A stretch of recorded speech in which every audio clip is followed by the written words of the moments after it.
As-tu déjà dit oui alors que réellement, tu aurais voulu dire non? Est-ce que c'est difficile pour toi de suivre ton intuition? Alors aujourd'hui, j'ai le bonheur d'être avec Clémence Martin. Alors l'entrevue d'aujourd'hui va vraiment t'aider à trouver ton happy place. Parce que toi aussi, tu peux te permettre de briller.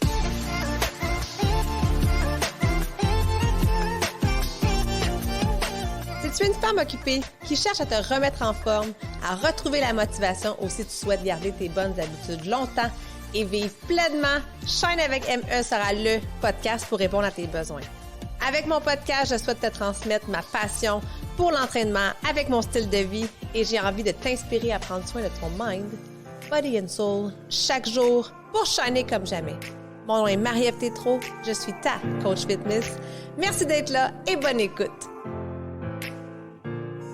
Alors, salut tout le monde, j'espère que tu vas bien. Merci d'être là sur le podcast. Aujourd'hui, j'ai la chance et l'heureux bonheur d'être accompagnée. On se téléporte aujourd'hui en France avec Clémence Martin. Salut Clémence. Salut Marie-Ève, bonjour à toutes, bonjour à tous. Alors, merci d'avoir accepté de faire cette entrevue-là. Très, très heureuse que tu sois là avec nous. Donc, Clémence, tu as vraiment un parcours très intéressant parce que tu as commencé ta carrière comme chanteuse comédienne et tu as travaillé pendant plus de 12 ans au sein des grands médias français.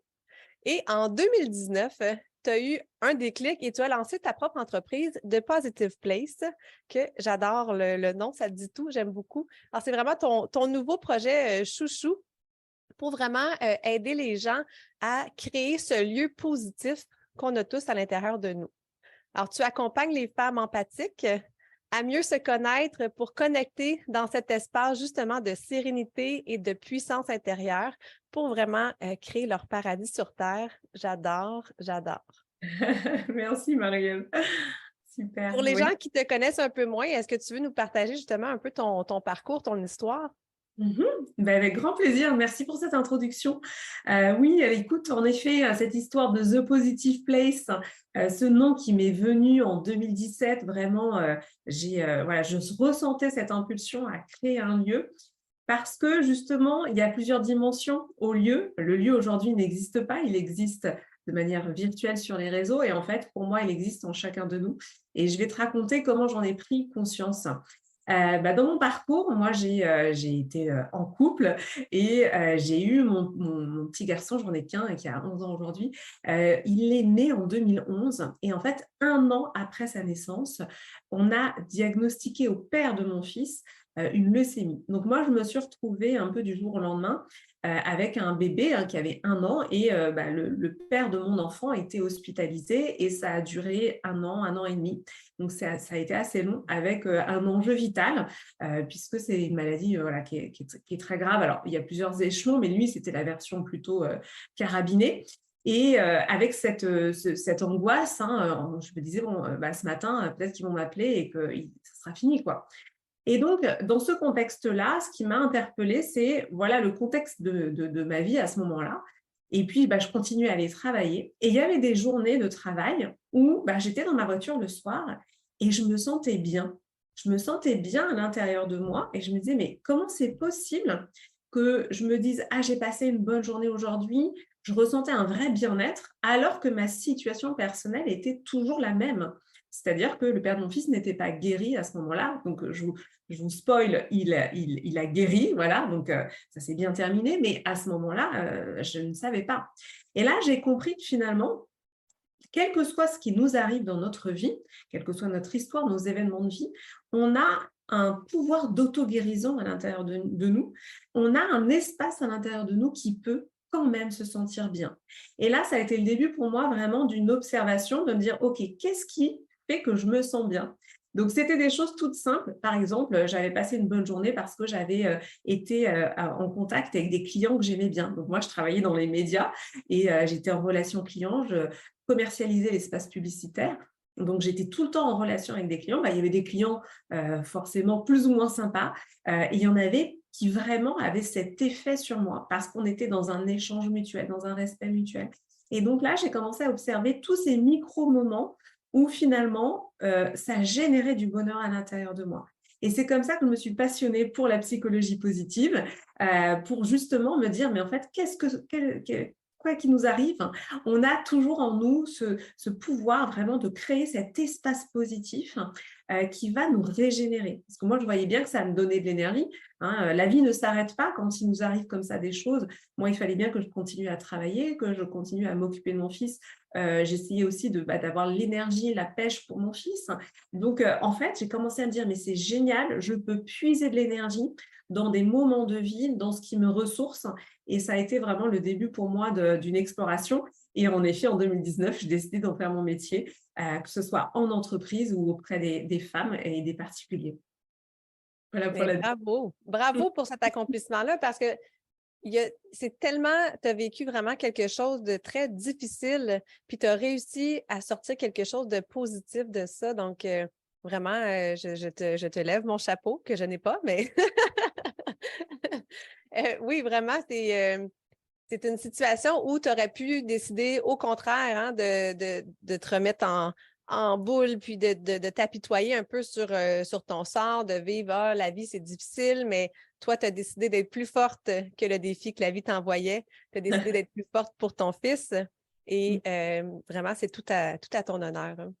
Merci Marie-Ève. Et puis en même temps, je voyais bien que les pensées négatives, elles me tiraient encore plus vers le bas et que j'avais encore moins d'énergie. Et il y a vraiment cette dimension en effet d'énergie, d'autant plus quand on vit des épreuves, ça nous atteint dans notre énergie. Comme tu le dis, on se recreville, hein, c'est vraiment ça. Et finalement, ça ne veut pas dire nier la gravité de ce qu'on vit, hein. Évidemment qu'on a besoin d'en parler, évidemment qu'on a besoin de tout simplement d'extérioriser quand on va mal. Mais une fois que c'est fait, l'idée, c'est justement, voilà, comme tu le décris très bien, de ne pas s'enfermer dans cette coquille et de dire, OK, maintenant que j'ai vidé mon sac, comment je fais pour me re-remplir d'énergie? Et voilà, c'est exactement ça. Oui, puis ça aussi, moi, j'en parle souvent. Moi, je l'appelle un peu mon shine intérieur, hein, parce que tu l'as dit, ça donne de l'énergie. Puis quand on reste dans notre boule noire, quand on reste dans notre chaos, ben il y a absolument rien de positif qui peut en sortir de là. Alors oui, on a le droit de vivre notre émotion. Oui, on a le droit d'être fâché. On a le droit de vivre de la colère, de la rage, de la tristesse. Puis c'est OK de la vivre, son émotion. Mais une fois que l'émotion est vécue, c'est important d'être capable de sortir de cette émotion-là, puis de trouver justement quelles sont les choses que je peux faire pour apporter du positif, quelles sont les solutions que je peux apporter qui vont nous aider à nous sortir de ça. Donc, Ouais. vraiment, oui. J'adore en effet ton expression de child parce que c'est Oui, vraiment ça. Moi, j'aime bien parler aussi de petites flammes intérieures, voilà, que ce soit au niveau du ventre, des tripes ou au niveau du cœur, hein, il y a vraiment cette histoire de OK, comment je fais pour me nourrir de choses qui me font du bien? Et on s'en parlait un petit peu en off juste avant le début de l'interview. Et c'est vrai que moi, j'ai déménagé à la campagne pour pouvoir avoir accès à la nature facilement. Et par exemple, dans ma vie d'avant, moi, j'étais une work alcoolique, c'est-à-dire que je surinvestissais mon travail et l'entreprise, je travaillais énormément, je prenais peu de vacances, je prenais pas soin de moi. Et en fait, l'alerte, c'est que quand j'étais fatiguée, mon médecin m'avait fait faire une prise de sang. Et en regardant mes résultats de vitamine D, qui est donc la vitamine qui est liée au soleil, il m'avait dit, mais vous vivez dans une cave parce que mon taux de vitamine D était tellement bas que en fait, je ne me rendais pas compte que je me maltraitais. Et donc, comment on fait pour, comme tu dis, juste déjà redonner cette impulsion de shiner, d'énergie? En tout cas, moi, une de mes réponses, ça a été de vivre en pleine nature, de pouvoir aller me ressourcer. Dès qu'il y a un rayon de soleil maintenant, je me mets au soleil. Donc non, c'est fini l'histoire de la cave. Et en fait, c'est des petites choses comme ça qui, mis bout à bout, font que finalement, on s'épanouit. Et c'est toute une vie qui est changée. Ça a l'air de rien, mais c'est des micro-détails qui vont complètement changer notre perception de la vie. oui, puis c'est ces micro-détails-là qui font toute la différence dans un effet cumulé. Souvent, on pense qu'on doit tout le temps poser des grands gestes, des grandes actions, mais c'est non. C'est les petits gestes au quotidien. Justement, tu te dis, il y a un rayon de soleil, je m'en vais devant mon rayon et j'inspire, j'absorbe cette belle lumière-là à l'intérieur de moi. C'est un geste qui est gratuit, c'est un geste qui est anodin, mais qui, au final, fait beaucoup, beaucoup, beaucoup de bien dans notre corps et dans notre esprit, hein. Et oui, et rappelons que c'est gratuit, en effet. Oui, Oui. Ce n'est pas anecdotique de nos jours. Mais oui, oui, c'est vraiment ça. Et en fait, tout ce qui nous manque, en tout cas, si je parle pour moi, c'est de l'autodiscipline parce que ça demande d'être organisé pour pouvoir profiter d'un rayon de soleil. C'est-à-dire qu'on aura toujours des raisons de se dire: ah, j'ai pas le temps d'aller me promener, j'ai pas le temps de faire ci. Enfin, je sais, j'étais comme ça, hein, j'avais jamais le temps de rien finalement. Et jusqu'au jour où j'ai atteint le bout de l'exercice et où je me suis dit: «Bon OK, là, c'est maintenant qu'il faut que je prenne soin de moi, sinon je vais dans le mur, en fait, pour moi, mais aussi pour mon fils». Donc Oui. Oui, puis on va en revenir, ça, justement, de comment suivre un peu son intuition et tout ça. Sur tes réseaux sociaux, dans ton entreprise, tu parles beaucoup de la personnalité empathique. oui. J'aimerais ça que tu nous décrives pour toi, c'est quoi la définition d'une personnalité empathique? Ouais, alors les personnalités empathiques, donc elles représentent environ 30 de la population et dans ces 30 il y a majoritairement des femmes. Donc c'est vrai que c'est aussi, si tu veux, pour ça que je m'adresse aux femmes empathiques parce que, dans les empathiques, il y a à peu près, 75-80 de femmes. Et pourquoi il y a plus de femmes aussi dans les empathiques? Parce qu'on a élevé aussi les petites filles dans le côté tourné vers les autres. Donc, en fait, un empathique, un ou une empathique, parce qu'évidemment, il y a des hommes empathiques, ce sont des personnalités qui vont être vraiment sensibles à l'autre, tournées vers l'autre, qui vont vraiment être dans aussi l'observation de l'autre, à qui culturellement aussi qu'on a invité à se mettre parfois à disposition de l'autre. Alors, déjà, quand je t'en parle comme ça, tu vois bien le côté ombre et lumière. Le côté lumineux, c'est qu'en effet, quand on est empathique, on a développé une sensibilité à l'autre, on a développé une observation, on s'intéresse vraiment au bien-être de l'autre. On considère que le plus important, c'est la relation. C'est pas le chiffre pour le chiffre, par exemple, mais qu'est-ce qui se passe entre les individus. Donc ça, dans l'entreprise, moi, c'est des choses que je vais amener parce qu'en effet, parfois, les entreprises peuvent être très tournées vers le chiffre et c'est aussi logique parce qu'il y a une logique économique. Sauf que quand on nie la relation humaine, en fait, à terme, c'est pas viable. Mais donc voilà, il y a vraiment cette dimension de je suis tournée vers l'autre, je suis dans l'observation de l'autre, l'autre est important pour moi, la relation est importante pour moi.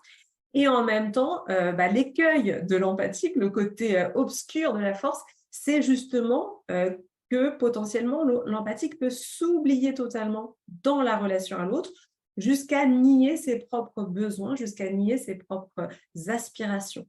Et donc, pour moi, mon challenge, c'est de rééquilibrer ces deux revers, ces deux aspects de la médaille, en fait, pour que les personnalités empathiques puissent pleinement s'exprimer. Parce que pour moi, je considère que c'est en effet des personnalités qui ont énormément de qualités, mais ça finit par se retourner contre elles. Et donc, elles finissent, moi, j'ai plein de personnes qui me disent, mais je suis trop empathique, ça me joue des tours, je suis trop gentille.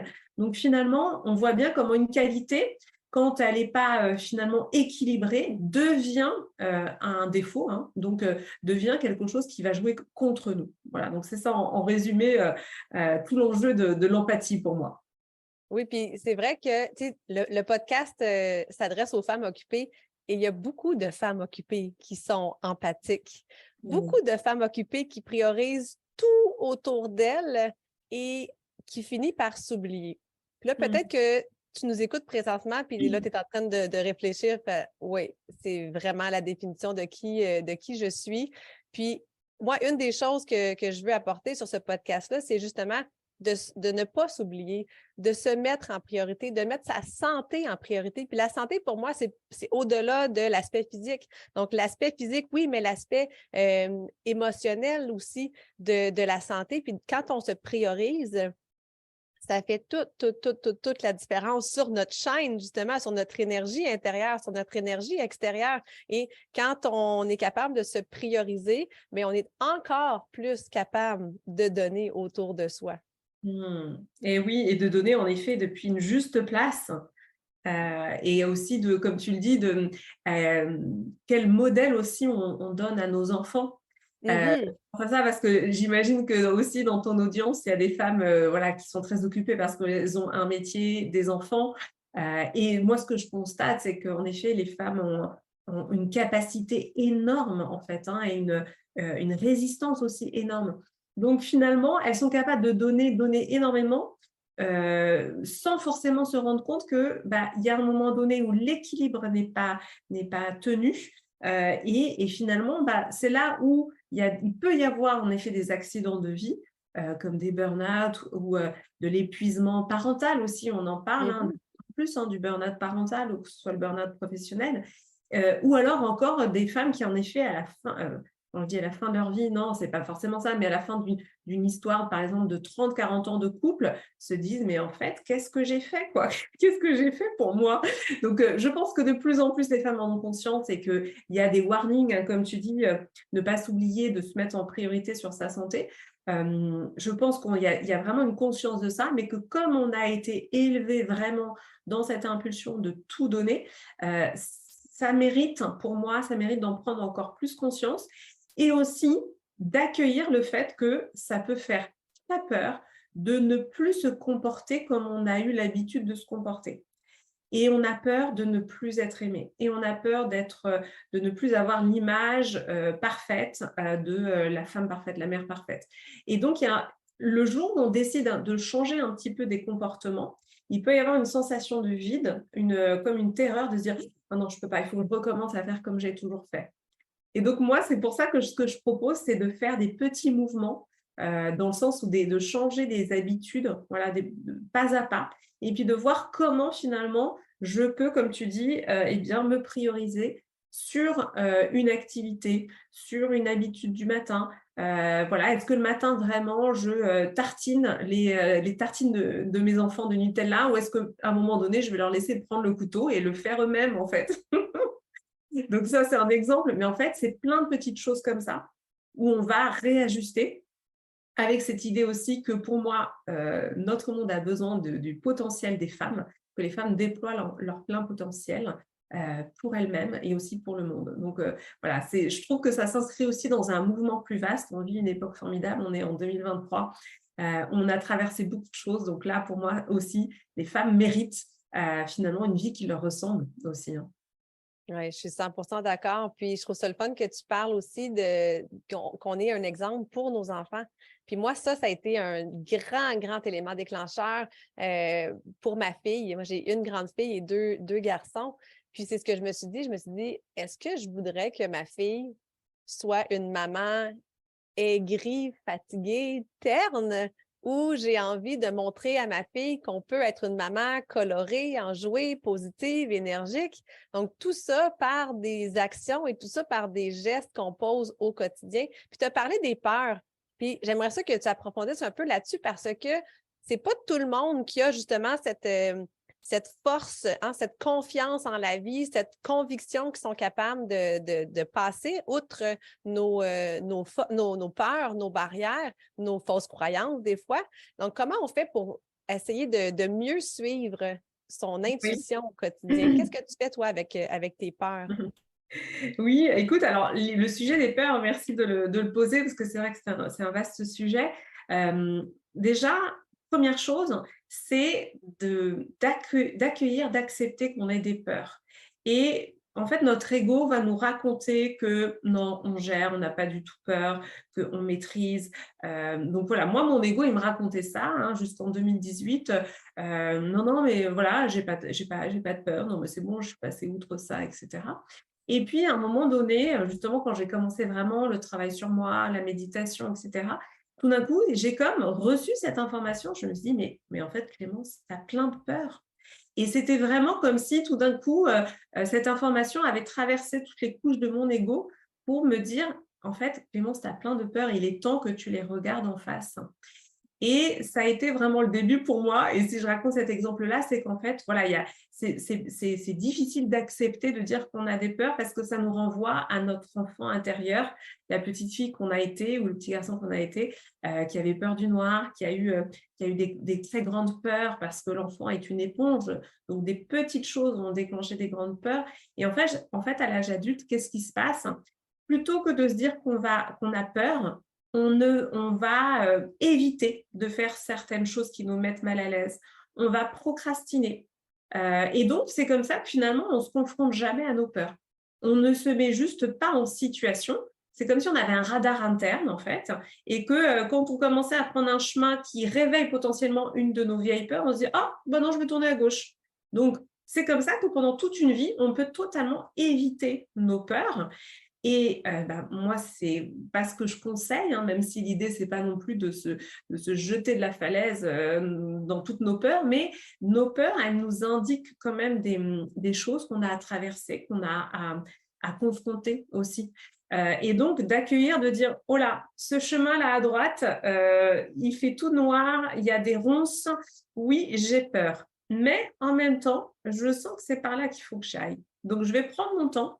Peut-être que je vais mettre un pantalon pour les ronces, peut-être que je vais prendre une lampe torche, mais je vais quand même y aller. Et donc, ça a été moi, ça, mon cheminement, de me dire, mais finalement, plus je traverse des peurs et plus, justement, je gonfle mon estime de moi et ma confiance en moi. Et c'est comme ça que, finalement, je peux aussi voir tout le chemin accompli. Comment dire, dans la philosophie Ikigai, qui est une philosophie japonaise qui m'intéresse, il y a cette histoire du mont Fuji, hein, qui est un mont qui est absolument incroyable au Japon, qui est très, très, très haut et que peu finalement on gravit. En fait, plus vous aurez des monts Fuji dans votre vie, de choses que vous avez faites et que vous avez explorées, des peurs que vous avez dépassées, et plus ça va agrandir votre estime de vous-même. Et ça peut être des petites choses, hein, comme en effet, justement, en arrivant à la campagne, j'ai vu que j'avais une peur du noir qui était venue parce que j'ai toujours vécu à la ville. Et donc, en ville, il y a une pollution visuelle qui fait qu'on n'a jamais de nuit noire. Et là, tout d'un coup, quand je prenais ma voiture dans la campagne, en pleine campagne nuit noire, là, j'avais des peurs qui rejaillissaient. Et donc, c'est d'accueillir ces peurs et d'essayer de comprendre qu'est-ce qui se passe dans les peurs. Et finalement, maintenant, là, en quelques mois, ça y est, j'ai traversé cette peur. Et donc, ça me donne une confiance énorme. J'ai fait plein de choses dans ma vie. Et en même temps, parce que dans mon parcours, tu le disais, voilà, j'ai été chanteuse, j'ai chanté en Russie, j'ai chanté dans plein d'endroits. Et là, j'arrive ici à la campagne. J'ai peur du noir. Et je le dis justement pour décomplexer tout le monde parce qu'en fait, chacune de nos peurs qui se présentent à nous, elles sont là aussi pour qu'on les dépasse et pour qu'on les observe, pour aller guérir cette part de notre enfant intérieur qui, en fait, a encore peur. Donc, c'est aussi ça, de se montrer vulnérable, d'oser accueillir nos peurs, même celles qui semblent un petit peu enfantines, en fait. Oui, oui. Puis, je trouve ça bien quand tu parles d'oser. Parce que c'est un peu ça, hein, quand on a une peur, effectivement, comme tu dis, on peut soit fuir, on peut éviter, on peut se fermer les yeux dessus, mais ça finit toujours par nous rattraper. Alors que quand on vit un défi, un conflit, puis qu'on décide d'aborder justement ce défi-là, mais oui, il peut y vivre un peu des malaises, des inconforts, mais on finit toujours gagnante suite à ça. Des fois, quand on est dans le conflit, quand on est dans notre situation plus difficile, on ne le voit pas toujours, mais des fois, c'est quelques semaines, quelques mois, voire même quelques années. Il y a toujours quelque chose de positif qu'on peut en ressortir.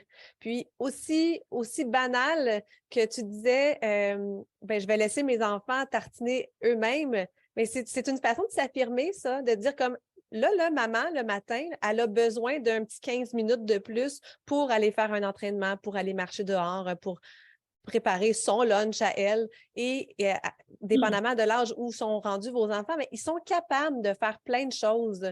Puis ça va juste leur permettre justement de eux aussi mieux évoluer. Donc, c'est vraiment une belle roue positive, je trouve, qu'on accueille dans la famille. Quand on commence à se prioriser, bien, on montre aux autres aussi que c'est important de se responsabiliser et de se mettre en priorité. Alors, c'est vraiment super intéressant, ça, comme théorie. Puis ici, au Québec, on appelle ça beaucoup la zone de confort. Puis moi, la zone de confort, je l'appelle souvent la zone de confort inconfortable parce qu'on n'est pas tellement confortable dans notre zone de confort. Hein? C'est souvent là qu'on a nos problèmes, on a notre routine, on a nos petites bébites là, dans notre zone de confort. Puis on n'ose pas toujours agrandir cette zone-là parce que quand on sort de cette zone de confort-là, pour l'avoir fait, moi, à plusieurs reprises, j'ai fait des changements de carrière, j'ai pris des décisions, des grandes décisions dans ma vie, puis là, on n'est pas obligé non plus de faire des revirements de carrière comme Clémence et moi, on a fait pour vivre justement des agrandissements de zone de confort, mais euh, quand on ose sortir de cette zone-là, c'est ça il y a une magie qui s'opère. C'est là qu'on s'aperçoit qu'on est plus forte qu'on le pensait. Tu gagnes en confiance, tu en as parlé tout à l'heure. On se dit, hey, wow, j'ai réussi, c'était pas si pire que ça. Donc, peut-être que la prochaine fois, ma zone de confort va justement devenir un peu plus grande. Puis là, si j'ose encore sortir, bien, on va agrandir la zone de confort. Alors, c'est vraiment ça, en vivant plusieurs expériences de vie, c'est là qu'on va être capable justement de grandir en confiance. Moi, je parle souvent de bouger plus, hein, de s'entraîner parce que pour moi aussi, l'entraînement apporte une grande confiance. Bouger apporte de l'énergie. Puis ça, plus on est confiante dans son corps et dans son esprit, mais plus on va avoir de force justement pour affronter nos peurs, pour sortir de notre zone de confort. Je ne sais pas si tu es d'accord avec ça. Ouais, complètement. Ouais. Et en effet, tout ça est très subtil parce que tu l'exprimes très bien. Il y a cette histoire de OK, je me mets je choisis en fait des situations inconfortables pour sortir de ma zone de confort. Parce qu'en effet, je pense que notre monde occidental, très confortable par plein d'aspects, comment dire, nous met un petit peu dans du coton. Et c'est génial parce que on a envie de vivre de la douceur. Hein. Moi, la douceur, c'est une de mes valeurs. Donc, j'aime la douceur. Et en même temps, ça peut nous endormir et nous enfermer dans une certaine vision de nous-mêmes. Et c'est pour ça que c'est extrêmement subtil, parce que aussi, en tant que femme, on a potentiellement vécu des choses pas toujours simples hein, autour de la violence. En tout cas, peut-être nos mères, nos grands-mères, il y a tout cet héritage transgénérationnel autour de la violence faite aux femmes et finalement aussi comment on peut prendre notre place aujourd'hui dans ce monde-là. Donc finalement, pour moi, il y a deux mouvements. Il y a le mouvement de s'accorder de la douceur par rapport à ce qu'on a vécu. S'accueillir dans nos peurs, hein, comme je le disais, moi je m'accueille dans ma peur du noir, hein, voilà, donc c'est s'accueillir dans nos petites choses, même les plus qui peuvent nous paraître anecdotiques, et en même temps choisir en conscience, comme tu le dis, de élargir notre zone de confort. Et là où c'est différent, c'est que c'est nous qui choisissons. C'est-à-dire que pour moi, la violence, qu'est-ce que c'est? La violence, c'est quand on nous jette dans un espace qu'on n'a pas choisi d'expérimenter. Hein, on a potentiellement toutes vécu des choses comme ça, où on s'est retrouvé dans des situations où c'était pas OK.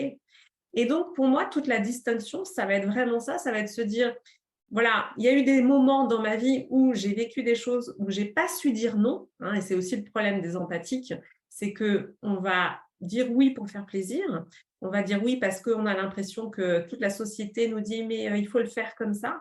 Donc, on se retrouve dans des situations justement inconfortables et non souhaitées parce que ça répond au désir de l'autre. Donc, l'autre a potentiellement un bénéfice à ce qu'on dise oui, et en même temps, à l'intérieur de nous, c'est pas OK. Donc ça, c'est une situation d'inconfort, mais qui, pour moi, n'est pas souhaitable, puisque ça provient de l'impulsion de quelqu'un d'autre. Et donc, le fait de se mettre dans l'inconfort de manière souhaitable, pour moi, c'est ce que tu décris, c'est-à-dire de choisir soit en conscience nos propres défis, que ce soit en effet par le sport, par des défis différents. Moi, j'ai déménagé à la campagne, c'était un défi pour moi. Je suis parisienne, je suis urbaine, je n'ai pas de famille ici dans ce village, je suis maman solo, donc ça a été un défi, mais comme tu le dis, je l'ai décidé. Ça faisait des années que je voulais vivre à la campagne, je ne sautais pas le pas. Eh bien, j'ai pris la décision et j'ai été hyper organisée et j'ai préparé mon déménagement. Et aujourd'hui, en effet, ça me démontre que j'avais raison de mettre autant d'énergie dans ce choix de vie. Et donc là, très clairement, je suis sortie de ma zone de confort. C'est moi qui l'ai choisi. Et c'est aussi le résultat de réflexion de quoi j'ai besoin. Et oui, j'en étais arrivée à vraiment cette certitude que j'avais besoin de nature, que j'avais besoin d'espace. Et mon fils, d'ailleurs, me le dit, il adore la campagne, il va à la pêche, il se balade dans les champs avec les amis. Je voulais que mon enfant soit connecté à la nature et qu'il ait des espaces de liberté. Bon, bah voilà, ça répond. Donc voilà, pour moi, il y a vraiment cette distinction aussi parce que en tant qu'empathique, il y a eu plein de fois dans notre vie où on a dit oui alors que ça faisait non à l'intérieur. Et donc, pour reboucler avec ce que tu disais par rapport à l'intuition, pour moi, c'est vraiment c'est vraiment ça qui est central sur comment se reconnecter à notre intuition. C'est vraiment d'écouter, de dire: «Est-ce que là, vraiment, quand on me demande, mais ça commence même à table, hein, quand on est à un repas de famille et qu'on nous sert 10 plats et qu'on nous dit: "Non, mais c'est bon, tu peux encore manger, je suis sûre que tu as encore un petit peu d'espace"». Bah non, j'ai plus faim en fait, j'ai plus envie de manger. Donc ça commence par des petites choses comme ça, déjà au sein d'une famille, de dire: «Non, je ne vais pas, goûter ce plat parce que je n'ai plus faim». Et on voit que parfois dans certaines familles, quand on va à l'encontre de certaines, loyautés, traditions familiales, c'est déjà énorme d'arriver à dire non à un plat, hein. Donc tout ça, c'est des métaphores bien sûr, mais c'est vraiment cette idée de s'habituer à écouter à l'intérieur, de se dire: «Est-ce que là, ça me fait oui ou est-ce que là, ça me fait non?» Et plus je dis non en douceur, et donc là aussi, c'est un autre aspect que moi j'ai beaucoup développé, c'est l'aspect de la communication. Comment je fais pour communiquer ce que je ressens avec douceur et fermeté, mais pour me faire entendre, pour éviter, tu parlais tout à l'heure d'ailleurs de conflit. On a tellement peur d'être en conflit avec les gens qu'on préfère se recroqueviller, ne pas s'exprimer et dire oui, oui, alors qu'en fait, on ressent non à l'intérieur. Oui, oui, je suis tellement d'accord avec ce que tu dis apprendre à dire non, c'est difficile. On n'a Oui. pas été élevé sur cette matière-là, finalement, sur cette philosophie-là. Puis, comme tu le dis, hein, quand on suit notre intuition, on a quelque chose qui est aligné à l'intérieur. Peu importe l'image que vous allez donner, peu importe le nom. Moi, je dis souvent, quand ça griche à l'intérieur, c'est parce qu'il y a quelque chose qui ne fonctionne pas, puis je dois toujours me réaligner. Quand on sent qu'on on a toutes les réponses à l'intérieur de nous, puis on le sait. Puis on finit par dire oui, même si on le sait que la vraie réponse aurait dû être non. Puis je peux te donner juste un exemple super banal, mais au début, quand j'étais quand j'ai rencontré mon mari il y a plus de 15 ans maintenant, il y avait toujours un regroupement familial le dimanche soir. On allait souper dans la belle famille et tout ça. Puis je le faisais, ça me faisait grandement plaisir. J'adore ma belle famille. Mais au bout de quelques semaines, je me suis aperçue que ce temps-là que je passais, je ne le passais pas chez moi pour préparer ma semaine. Pour moi, le dimanche soir, c'était comme sacré d'être à la maison, de préparer ma semaine, de faire ma petite meal prep, hein, ma préparation alimentaire pour sauver du temps justement dans ma semaine. Donc, ce qui faisait en sorte que lorsque j'allais dans ma belle famille le dimanche, bien là, je courais tout le reste de la semaine, puis ça me fatiguait. Alors, quand j'ai pris cette conscience-là, c'est là que j'ai dit non, on n'y va plus le dimanche. Pour moi, les dimanches, c'est sacré. On peut y aller le vendredi soir, on peut y aller le samedi pour le brunch, on peut y aller le samedi soir, le dimanche matin aussi, à la limite. Mais les dimanches soirs, pour moi, c'est maintenant sacré. Je veux être à la maison pour me préparer en vue de mes semaines qui sont très, très occupées, qui sont très, très chargées. Alors, peut-être que justement, tu nous écoutes, puis tu vis un peu ce genre de choses-là parce que tu aimerais peut-être faire justement de la préparation alimentaire, planifier ta semaine des dimanches. Et là, peut-être que les activités des enfants, le conjoint, la belle famille ou même ta propre famille organisent des choses. Donc, c'est correct aussi des fois de dire comme non. C'est pas un non définitif, c'est un non aujourd'hui, maintenant, dans mon agenda, dans mes priorités, ça ne fonctionne pas parce que justement, ça me fatigue encore plus dans ma semaine quand j'écoute pas cette intuition-là, hein, la réponse qui est à l'intérieur de nous. Donc, c'est un exemple Super. anodin, mais Ouais. j'ai été capable justement de m'affirmer, de faire assez confiance à mes convictions pour en parler justement. Puis c'était correct. Il n'y a personne qui a été fâché non plus de cette situation-là. Tout le monde a bien compris. Puis on a simplement déplacé. Au lieu d'être les dimanches soirs, ça a été les dimanches matins. Puis c'était tout. Génial. Et j'adore son exemple parce qu'en effet, on voit bien comment finalement aussi, ça n'a pas dû être forcément simple de prendre la décision de dire, en fait, pour moi, le dimanche soir, c'est pas OK. Excuse-moi. Et donc, il y a dû y avoir plein de freins à l'intérieur de toi qui auraient pu te dissuader d'aller jusqu'au bout de la démarche. Mais en effet, tu es allé jusqu'au bout de la démarche, tu l'as formulée de manière tout à fait entendable. Et là, aux surprises, en effet, il n'y a pas de drame, pas de séisme. Les gens ont très bien accueilli. Et finalement, il y a, voilà, comme tu dis, ça a été déplacé à un autre moment. Et c'est des petites choses comme ça, mais voilà, c'est comment, en effet, à chaque instant, je m'écoute en me disant: Bon, là, finalement, ça ne me convient pas, ça ne me correspond pas, j'ai besoin de ce temps-là. Parce qu'aussi, il y a cette peur de paraître, entre guillemets, embêtante, hein, d'avoir trop de, finalement, de désirs, de contraintes, voilà, d'imposer un peu sa loi. Hein. L'empathique, il va avoir peur de ça. Il va avoir vraiment peur de est-ce que finalement, je suis trop narcissique? Est-ce que je ramène tout à moi? Donc, je dis rien. Je dis rien parce que finalement, j'ai trop peur qu'on me dise que je suis égocentrée et que à cause de moi, bah, cet événement familial ne peut pas avoir lieu. Donc, voilà, on voit tout ce qui peut se passer dans notre tête et tu le décris très bien, où là, finalement, tu t'es dit: «Mais non, en fait, c'est pas OK», et donc tu l'as formulé et tout s'est très bien passé. Donc ouais, c'est un super exemple pour moi aussi de me dire, bah, essayez sur des petites choses comme ça. C'est pas anecdotique, hein, voilà, que ce soit en famille ou au travail, vous pouvez commencer à verbaliser des choses. Commencez à verbaliser des choses, à poser vos limites et vous verrez qu'au fur et à mesure, bah, ça sera de plus en plus, le champ, va de plus en plus s'élargir et célébrer aussi quand vous avez réussi à dire non. Tu vois, Marie-Ève, dans ce que tu nous racontes, pour moi, c'est une célébration de ouais, tu as réussi à dire non à cette tradition dans ta belle famille en plus, ce qui n'est pas facile. Tu as réussi vraiment à te positionner, à dire non, là, c'est pas OK. Donc, pour moi, ça, typiquement, ça mérite une célébration. Et ça, c'est un des outils aussi que je partage. C'est-à-dire que sur des nouveaux comportements que vous arrivez à mettre en œuvre, eh bien, vous pouvez vous célébrer. Waouh, j'ai réussi à formuler de manière intelligible le fait que je ne voulais plus faire ce moment du dimanche soir en famille parce que ça ne correspond pas à mon rythme. Et là, plus vous allez célébrer, et enfin déjà, plus vous allez oser, comme tu disais, verbaliser des choses, et plus vous allez célébrer, plus ça va vous donner confiance. Et c'est comme ça qu'on arrive à pas, se créer son paradis sur Terre. Parce que pour moi, c'est ça. C'est qu'est-ce qui fait qu'on ne vit pas la vie que finalement on a envie de vivre? C'est, je l'expliquais justement sur mon compte Instagram, c'est qu'en fait, voilà ce qui se passe quand finalement tu dis oui alors que tu ressentais non. Bah, à un moment donné, au tout début, on va dire que les deux chemins, entre le chemin où tu dis oui alors que tu ressentais non et le chemin où tu dirais oui seulement quand tu ressens oui, au tout début, ils sont proches, mais à la fin, ils sont très éloignés. Et en fait, moi, c'est ça qui m'est arrivé. C'est-à-dire que moi, il y a un matin, je me suis réveillée, vraiment, et je me suis dit: «Mais qu'est-ce que je fais dans cette maison?» Donc c'est il y a une dizaine d'années, hein, mais c'est quand même violent de se dire: «OK, qu'est-ce que je fais dans cette maison? Qu'est-ce que je fais avec cet homme?» Donc et moi, typiquement, qu'est-ce que j'avais fait jusqu'à présent?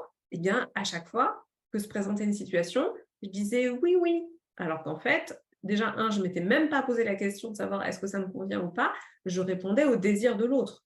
Et voilà comment on se retrouve dans une vie qui ne nous ressemble absolument pas, avec évidemment, énormément de mal-être et puis surtout de se dire: «Mais comment je vais faire pour me sortir de cette situation?» Donc voilà, pour moi, c'est pas tous ces micro-décisions, elles sont pas anecdotiques parce que mises bout à bout, c'est ça qui fait qu'on a une vie pleine de sens, une vie qui a du sens pour soi, une vie qui nous ressemble et pas une vie dans laquelle on répond aux désirs des autres, aux désirs de la société, aux désirs de ce que d'autres ont prévu pour nous, en fait. Mmh. Alors, on doit commencer à oser, poser des micro-gestes, hein, des micro-décisions, des micro-actions. J'aime beaucoup la notion de se célébrer, de se récompenser. Pour moi, ça fait partie des choses que j'enseigne aussi. Est-ce que tu aurais un dernier truc, là, une dernière astuce peut-être là, pour mieux s'affirmer au quotidien? Pour mieux s'affirmer au quotidien, alors moi je fais aussi quelque chose de très très simple, qui sont des affirmations, des mantras, des affirmations à voix haute, qui vont venir contrecarrer notre langage intérieur, notre radio mentale. Notre radio mentale, c'est la petite voix qui est à l'intérieur de nous, qui va nous juger en permanence. On va se dire: «Oh non quand même, il faut que je me réveille plus tôt pour faire le petit déj, pour toute la famille. Ah mais quand même je peux pas, si je le fais pas, je suis pas une bonne mère».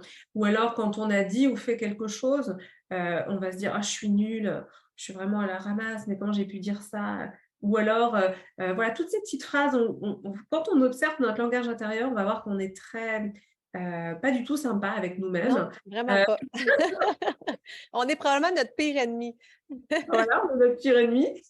Et donc, une fois qu'on en prend conscience, eh bien, c'est de dire « je mérite le bonheur ». Moi, je me dis dans ma tête, je m'aime et je m'accepte exactement telle que je suis. C'est-à-dire que chaque fois que je vois dans une situation où j'ai une phrase qui me vient de jugement sur moi-même, de honte, hein, la honte aussi, moi, on n'a pas trop le temps d'en parler là, mais la honte d'être soi, la honte d'être une femme, la honte d'être qui on est. Dès qu'on voit que la honte, elle vient, en tout cas, moi, c'est ce que je fais, eh bien, je me dis, je m'aime et je m'accepte exactement telle que je suis. Je fais chaque jour de mon mieux. Je mérite le bonheur. Et chaque fois que vous avez une pensée comme ça, négative, sur vous-même, contrecarrez avec une affirmation positive, un mantra. Et donc, je sais qu'il y a beaucoup de mantras sur les réseaux sociaux. Hein, quand on scrolle, on voit plein de mantras. Mais moi, ce que je vous invite, c'est vraiment à le faire. On en revient au début de ce podcast. Hein, c'est des petites choses, mais de le faire vraiment, de le faire à voix haute. Si vous pouvez, s'il n'y a personne dans la pièce, parce que sinon c'est un peu étrange, ou de le faire dans votre tête, mais vraiment de le faire, quoi. Donc, tous les outils sont à notre portée. En fait, ce qu'il faut simplement, c'est l'autodiscipline et d'observer les résultats, parce que je vous garantis qu'il y a des résultats quand on met tout ça en place. Ah oui, c'est fou ça, les mantras affirmatifs, parce que comme tu l'as mentionné, on a tellement de pensées négatives, hein? On se dénigre énormément. On n'est vraiment pas notre meilleur ami, là. On n'est pas douce envers nous-mêmes.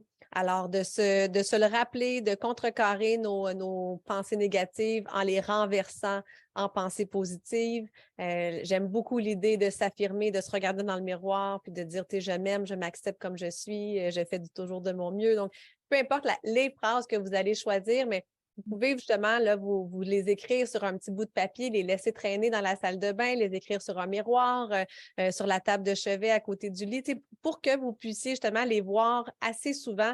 On peut même se faire un petit reminder dans notre téléphone cellulaire. On peut avoir une sonnette là, qui nous rappelle ben, je m'aime comme je suis. Plusieurs fois dans la journée, ça peut être un outil. Donc, puis comme tu l'as mentionné, Clémence, c'est vraiment des petits gestes qui vont faire toute la différence. J'espère aujourd'hui que tu auras au moins retenu ça, que ce n'est pas les grands gestes qui vont te créer une vie grandiose, mais bien les petits gestes au quotidien, les petites actions, les bonnes décisions positives que tu vas faire qui va faire en sorte que tout le reste de ta vie va shiner encore plus. Alors, merci énormément, Clémence, d'avoir été avec nous. Merci à toi pour l'invitation. Merci pour cet échange. Merci pour ce partage. Vraiment, c'était un bonheur. Et si tu veux rejoindre Clémence, tu auras tous les liens dans la description de cet épisode pour la rejoindre sur les réseaux sociaux. Alors, merci énormément à toi d'avoir pris le temps d'être avec nous aujourd'hui. J'espère que tu en ressors grandi et on se revoit au prochain podcast. Merci de prendre le temps d'être avec moi. J'espère que l'épisode t'a plu et si c'est le cas, je t'invite à la partager, mais surtout, abonne-toi pour ne rien manquer.